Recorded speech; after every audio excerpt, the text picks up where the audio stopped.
Salam sahabat firman yang diberkati Tuhan. Kita bersyukur oleh karena kita jumpa lagi pada pelajaran rohani.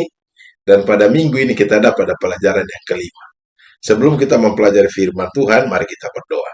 Bapa Surgawi, kami membutuhkan kuasa Roh Kudus menyanggupkan kami untuk mempelajari firman pada hari ini. Kami menyerahkan firman dalam tangan-Mu, jadilah kehendak-Mu. Kami sudah berdoa hanya dalam nama Yesus Juru Selamat kami. Amin.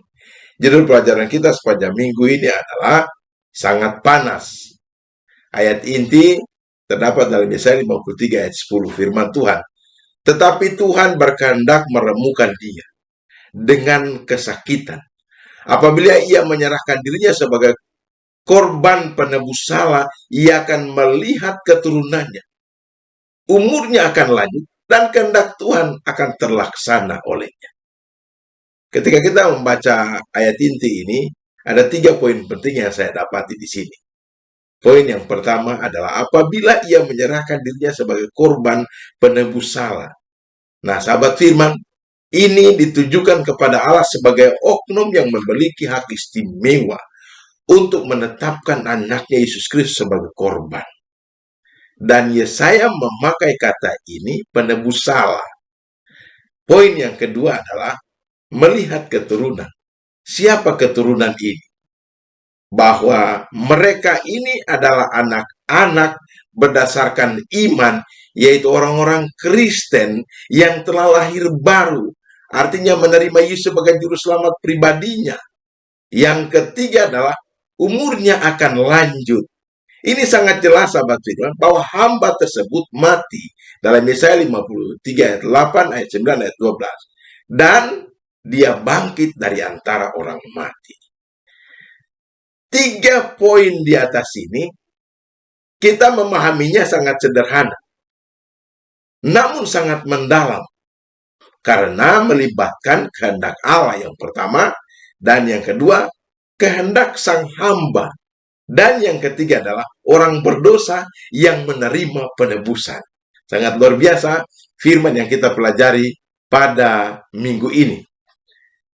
Ada 3 pertanyaan penting yang kita renungkan dari pelajaran firman. Pertanyaan pertama adalah, apa yang harus kita pikirkan tentang Tuhan ketika dia membuat kita atau memberikan kita melewati cobaan yang berat? Pertanyaan yang kedua, bagaimana mereka seperti Abraham, Ayub, atau bangsa Israel diubahkan oleh pencobaan-pencobaan itu?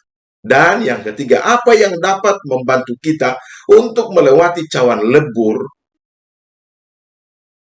dengan penuh kemenangan tanpa mengubah persepsi kita tentang Tuhan. Mari kita lihat 3 pertanyaan ini dengan jawaban di dalam keterangan firman ini.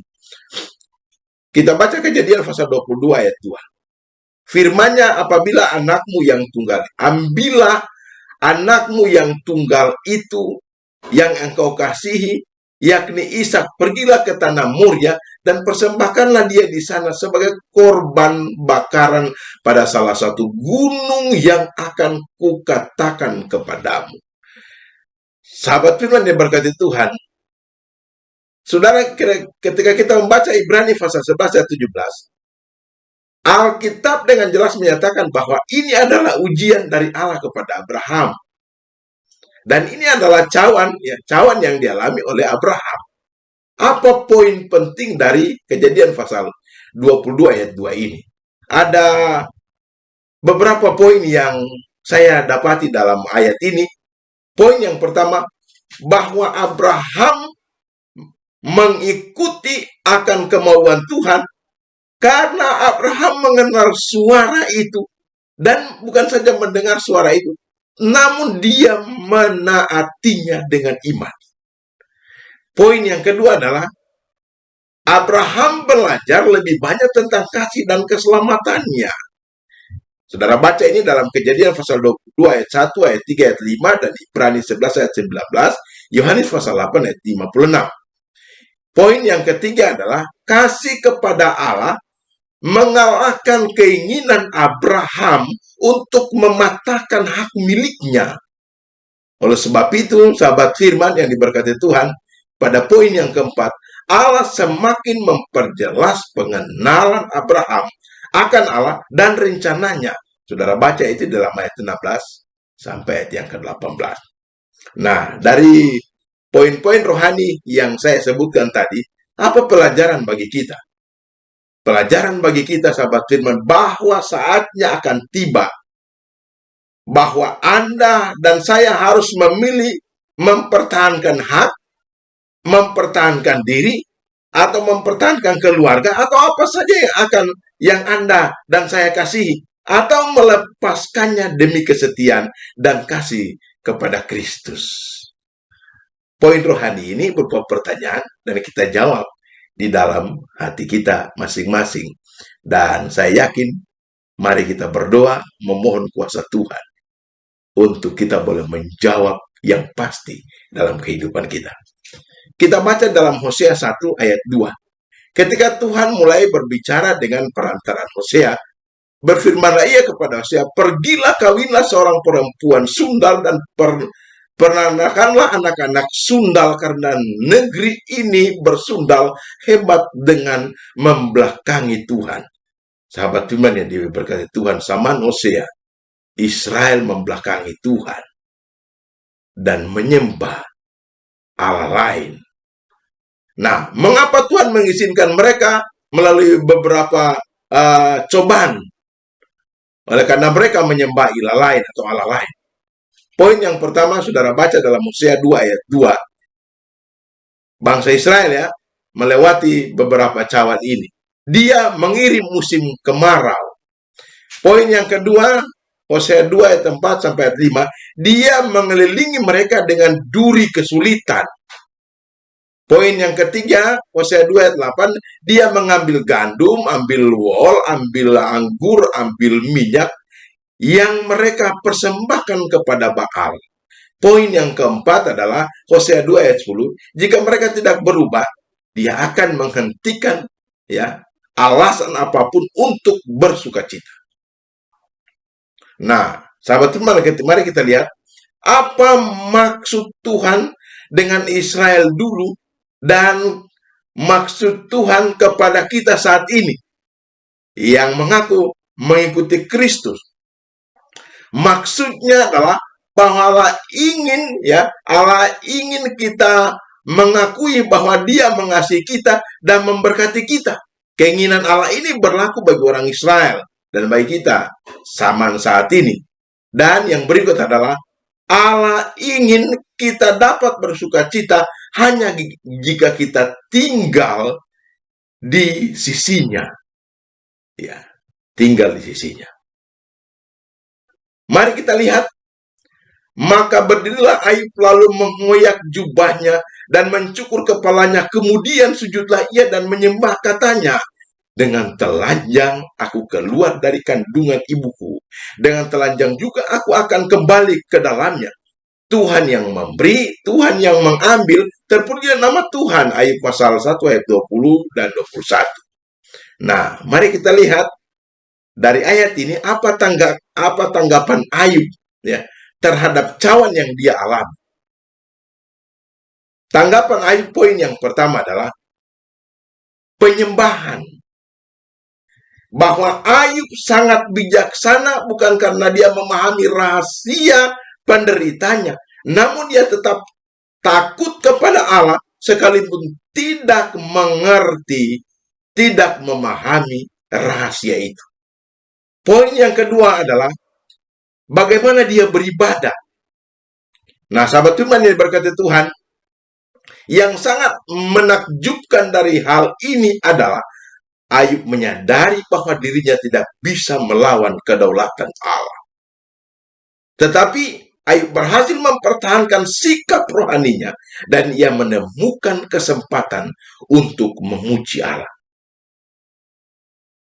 Kemungkinan ya, kita mungkin ketika ada pada cawan ini, kita mungkin menanggapi situasi ini dengan dua cara, yaitu menjadi pahit dan menolak Tuhan. Itu adalah dua cara yang kita akan hadapi, ya, kita hadapi. Ayub tetap bertahan. Dan Ayub yakin benar bahwa dia akan menang dari pencobaan ini. Yang menghibur kami dalam segala penderitaan kami, sehingga kami sanggup menghibur mereka yang berada dalam bermacam-macam penderitaan dengan penghiburan yang kami terima sendiri dari Allah. 2 Korintus 1 ayat 4. Nah, kita lihat sahabat firman yang bertuhan, dalam kehidupan kita, walaupun berbagai macam penderitaan kita alami, ini adalah ayat penghiburan bagi kita yang bertahan dalam cawan lebur. Dan kita lihat ayat ini sahabat firman, orang yang paling menderita dalam perjanjian baru setelah Yesus adalah Paulus. Dalam 2 Korintus 11 ayat 23-29. Dia menghadapi banyak situasi sulit dengan kepastian bahwa Allah dapat membebaskannya dalam 2 Korintus 1 ayat 10, dan bahwa gereja akan berdoa untuknya. 2 Korintus 1 ayat 11.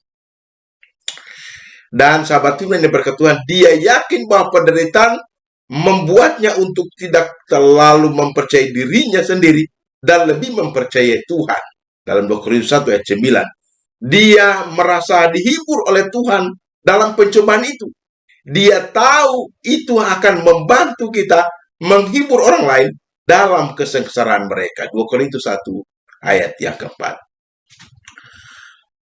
Mari kita baca Yesaya 43 ayat 2. Apabila engkau menyeberang melalui air, aku akan menyertai engkau.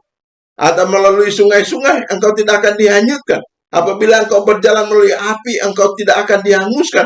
Dan nyala api tidak akan membakar engkau. Inilah janji penyertaan Tuhan di dalam kehidupan saudara dan saya yang melewati berbagai penderitaan dalam hidup ini. Mari kita lihat sahabat firman, bahwa Tuhan menghadapkan kita pada panas yang ekstrim yang dapat menggerakkan kita untuk meragukan karakternya yang adil dan penuh kasih. Dan sahabat firman, kita tidak boleh meragukan motivasi Allah walaupun kita tidak memahaminya. Kita tidak memahami kasih Allah di dalam kehidupan kita. Mazmur 103 ayat 13. Kita juga tidak memahami perlindungan dalam kehidupan kita. Kita juga tidak memahami perhatian Allah dalam kehidupan kita. Dalam 1 Korintus pasal 10 ayat 13. Oleh sebab itu, marilah kita menerima, kita menerima segala sesuatu yang terjadi dalam hidup ini dengan iman yang sungguh kepada Tuhan. Dan sahabat firman yang berkati Tuhan, tidak peduli pencobaan yang kita hadapi, dia telah berjanji, dia telah berjanji, Allah berjanji, aku akan menyertai engkau. Dalam Yesaya 43 ayat 2, lalu, ketika Allah akan menyertai saudara dan saya, mengapa Tuhan mengarahkan kita pada panas yang ekstrim? 3 poin mengakhiri firman ini. Mengapa Tuhan mengarahkan kita kepada panas yang ekstrim? Ingat sahabat firman, bahwa Tuhan tidak ingin menghancurkan kita, tetapi untuk memurnikan kita dari dosa kita. Poin yang kedua adalah dia tidak ingin kita menderita, tetapi kita bertumbuh dan menjadi lebih murni di dalam kehidupan kerohanian kita. Dan poin yang terakhir, poin yang ketiga, dia tidak akan pernah meninggalkan kita, tapi dia akan menjaga kita hari ini sampai selama-lamanya, sampai hari Maranatha. Jika kita setia, dia akan membawa kita masuk dalam kerajaan yang dia siapkan. Tuhan Yesus memberkati kita. Mari berdoa. Kami bersyukur Bapa di surga atas firman yang kami pelajari pada hari ini. Kami penuh keterbatasan, tidak sanggup mengerti firman ini. Kami mohon Roh Kudus menyanggupkan kami untuk memahami firman ini dan menerangkan firman dalam kehidupan kami. Kami boleh menghidupkan dalam kehidupan kami, mempersiapkan diri kami untuk melewati berbagai penderitaan, berbagai cawan yang kami hadapi, dan kami yakin ketika kami akan bersama dengan Tuhan, pasti kami lalui itu, dan kami ada sukacita ketika terjadi hari Maranatha, kami diselamatkan. Terima kasih Bapa di surga atas jaminan keselamatan yang Tuhan berikan bagi kami pada pelajaran minggu ini. Ini doa kami, persembahkan doa ini hanya dalam nama Yesus, Juru Selamat kami. Amin.